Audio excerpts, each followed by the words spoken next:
How's it, and welcome to part 2 of the Raspberry Bubbles tutorial. In this video we're going to be checking out the lighting, shading and rendering inside Blender. But before we get there, I just want to show you something I did for the vellum bubbles. Before I exported them, I just dropped down a connectivity node just to give every single sphere its own attribute called class. So if we check on the spreadsheet, we look at class, we can see that all of these points have the same class, 99, and then 98, and then 97. So each sphere gets its own, like all of these points will be 98, and all these will be 97, and etc. Because what I want to do is I want to just give every single sphere a unique grayscale value. So if I just drop down a color, and I just say random from attributes, and I choose class, it puts a random color on every single sphere, which is great, exactly what I want. And then in this point VOP, I just make it grayscale by taking the CD, the color, which is a vector, 3 values, and I get a vector to float, so I get the RGB, and I take that R and I put it into every single other channel, so RGB. And I combine them back into a vector again, and then put that back into the CD. So it's using the red channel for the red, green, and blue channels as well, which will just make our image grayscale. And then I just delete off all of the attributes except for CD. And then I drop the Alembic ROP and I exported that out into Blender, which is what I'll be using. If we middle mouse button here, you can see we've got a CD. And I'll be using that in the shader. I'll show you how I do that in a bit. All right, let's jump over into Blender and let's get going. All right, so here we are in Blender, and I've loaded in the Alembic files for the base sphere, the vellum spheres, and the fluid. And I've also put a camera in my scene over here. And I've just parented the camera to a control, because I animated that control down to track down as the fluid's being poured over the sphere. So I guess what we can look at first is the lighting. For the scene, I just lit it with the HDR. I can get the HDR from HDRI Haven. It's a wonderful website, free HDRIs. You head over here to HDRIs, and you can browse through the categories or any way you like. It's an amazing website, and I strongly advise you to check it out if you're looking for the best HDRIs. Which one did I use? I used bathroom 4K. So if you want, you can just search, I think, search bathroom. Yeah, that's the one I'm using. And you can download, I think, quite a variety of resolutions. You're up to 16. I think I just used the 4, but it's wonderful. And this is just to show you something I'm going to do now quick. So if I go into rendered view, I've also created a material, an override for all my objects. I like doing this when I light, so that I can see everything evenly and I don't have reflections or transparent materials or anything like that. Just deal with straight diffuse, just so I can get my lighting right. So in the passes, there's an override, and I could just put in a material in there, and I've chosen my override material. So if I go to my world settings, and this is my HDR, you can see there that, go to the camera view, it looks awesome. I've just split this quick.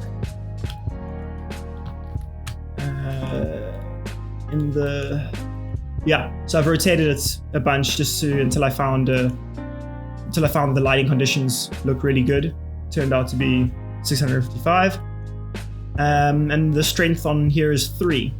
That's really the only thing I did for the lighting of this scene. And then I'm using an add-on called Photographer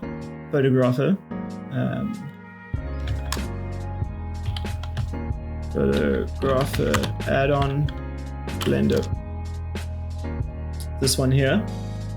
It's absolutely awesome, and I definitely recommend go grab it. It's $6, and it just really deals with exposure and lights inside of Blender really beautifully. And it comes with this like a light pack in there as well to give you some really awesome lights for your 3D scenes. But if you press N, there's this photographer little panel here, and you can set your like full frame, your sensor types, you can set your apertures, which is really awesome. You can set your focal length, if you want depth of field or not, and the focus distance. And then you can also play with your exposures, so you can get the HDR to really, like, if you really want your HDR to pump a lot of light into your scene, and then you can just kind of bring down the exposure here and kind of get really nice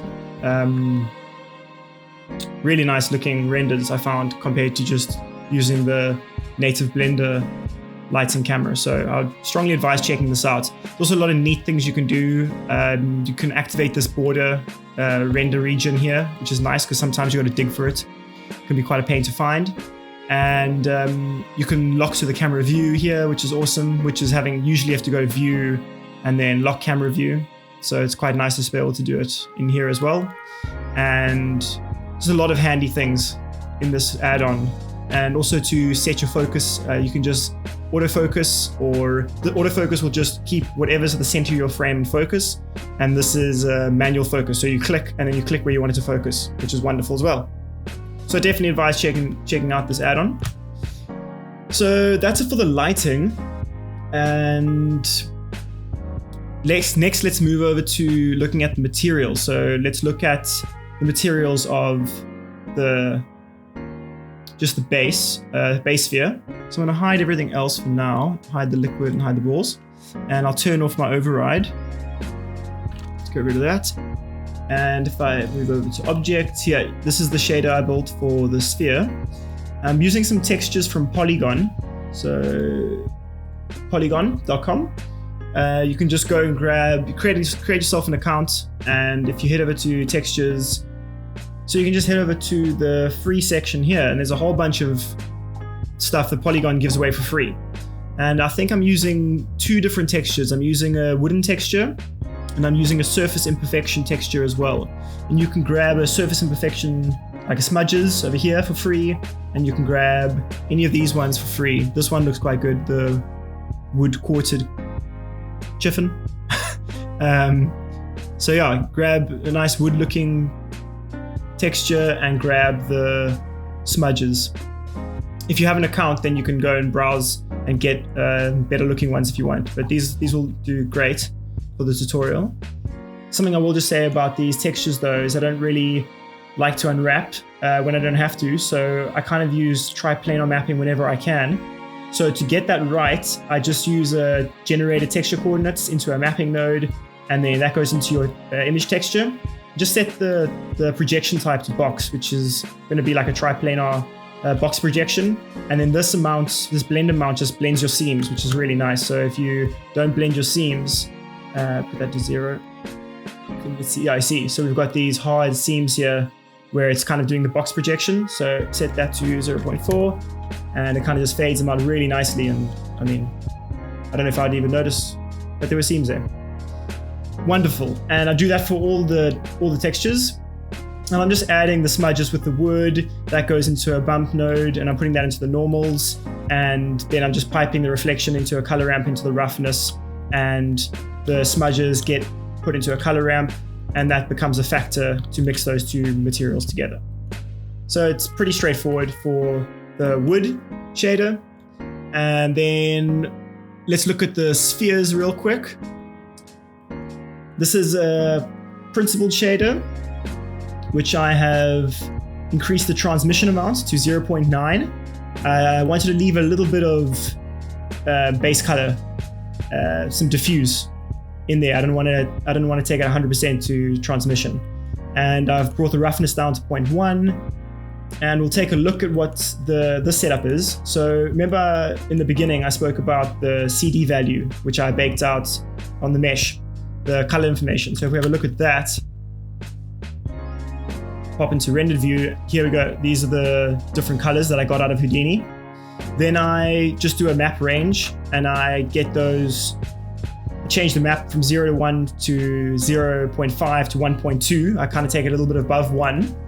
And then I've taken a Fresnel node and taken it to 0.9 on the IOR, and I've used a color ramp to get this inner darker orange and outer lighter orange. That goes into a multiply, and I multiply this color value from the map range with that, just to give a little bit of variation in the values here, so it's not all the same. Otherwise, if I do that, they're going to just all be the same, whereas this kind of will slightly make one's darker and one's lighter. I mean, I've done it very subtly here, but to give you more of a better example here, if I just do that, you can see there what that's doing. I didn't want it that drastically, so I just brought it down a bit. I think this was 0.5. And then that went into my base color. So if we look at that now, you get this really, really cool kind of, it kind of looks like little edible bubbles. They look quite nice. Without that, that's what they look like. With the transmission at 0.9, transmission at 1, they kind of just become really transparent. You can see here actually quite well. If I take it to 0.9, kind of just fogs up a little, just kind of gives them a little bit of, fills them up a bit, and then plug that into the base color. And that's what you get with that. So that's quite cool. And then for the liquid's very straightforward as well. None of these are like super fancy. Just jump ahead quick. There we go. It's simply a translucent material mixing with the glossy and using a Fresnel as a factor. It's pretty straightforward. So if I just look at the translucent material, jump into render view, you can see there, getting this really nice. Around the edges it's kind of brighter, and then towards the middle where the material's thicker, you get a bit of a darker feel to it, which is really, really nice. I like what's happening over here underneath. And then we take a glossy material, and I've just brought that color down a bit because I didn't want it to be so bright. Roughness is 0.002.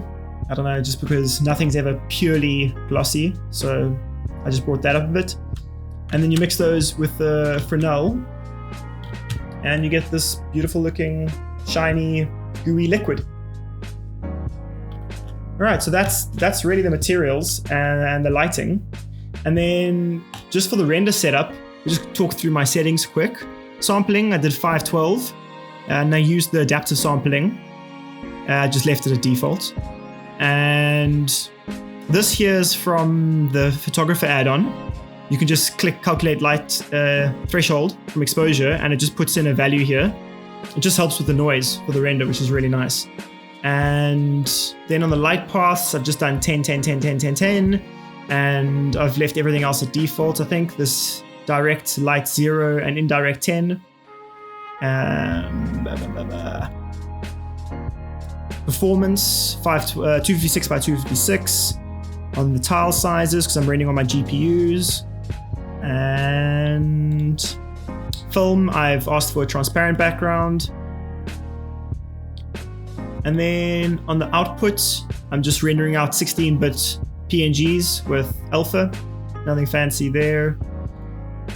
And on the passes tab, there's this denoise data.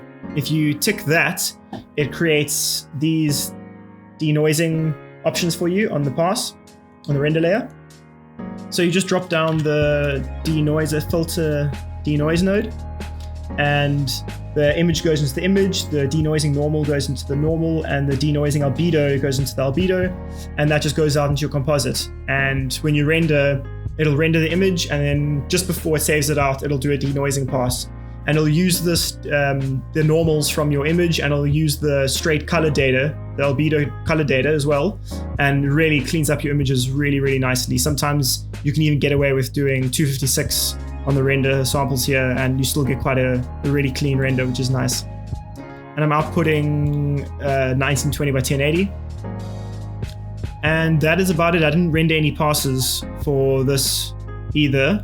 I kind of just got away with doing a beauty pass.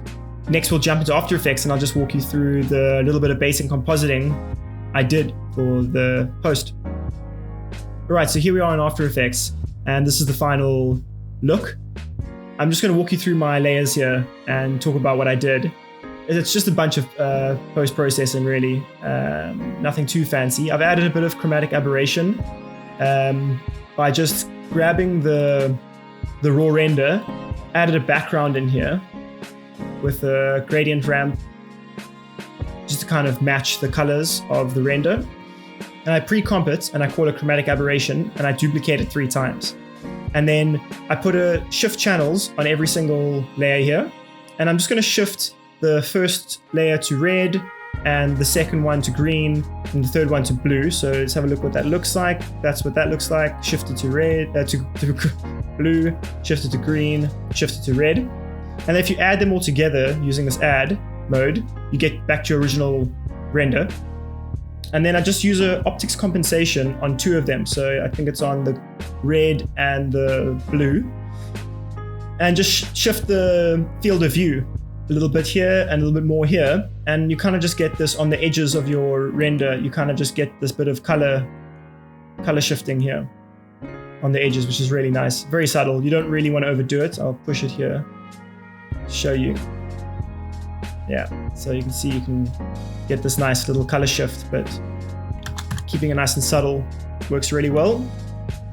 And then in the main comp, I've just added Real Smart Motion Blur. So I've got this, I've bought this, but you can check it out. You can get a free trial on their website. It's an incredible add-on plugin that adds post motion blur to rendered work. You can either if you have motion vectors, like a vector pass, motion vector pass, you can use that, or you can just use the standard motion blur, and it's kind of like the pixel motion blur, except it's a lot quicker than pixel motion blur.